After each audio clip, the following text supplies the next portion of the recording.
Buď požehnaný a zvelebený, Bože. Ďakujeme Ti za Tvoju milosť a za Tvoje slovo. Tvoje slovo hovorí do každej situácie človeka. Nech nás Tvoje slovo odhalí, preskúma a uzdraví. Aj dnes nás trpezlivo vyzývaš.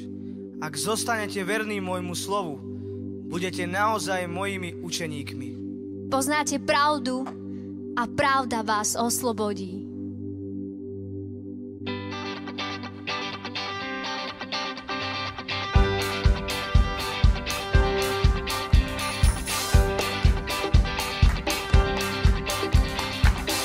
Keď som slabý, môžem nad tým plesať. Keď som slabý, 2 Korinťanom 12:10.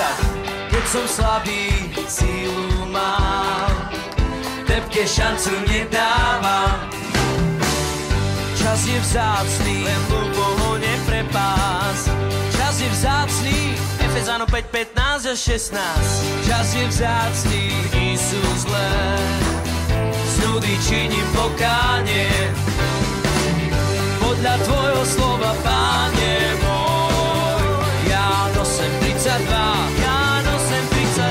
Podľa tvojho slova, Páne môj, podľa pravdy túžim kráčať.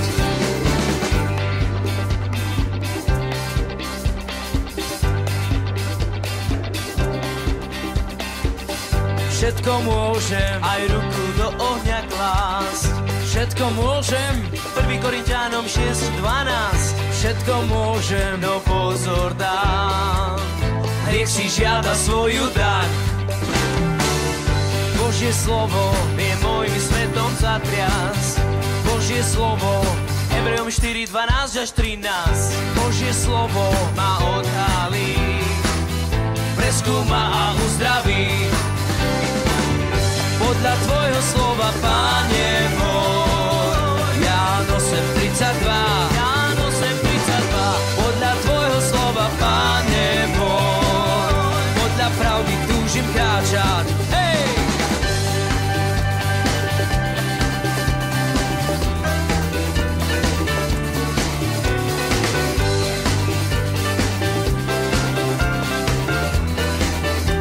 A poďme vyznať. Podľa tvojho slova, Páne môj, ja nosem 32.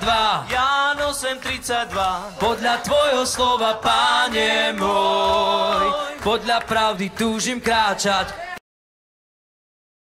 Dnes k vám prichádzam ako pútnik Ježiša Krista, povzbudiť vás, aby ste pokračovali na ceste, ktorou ste nastúpili.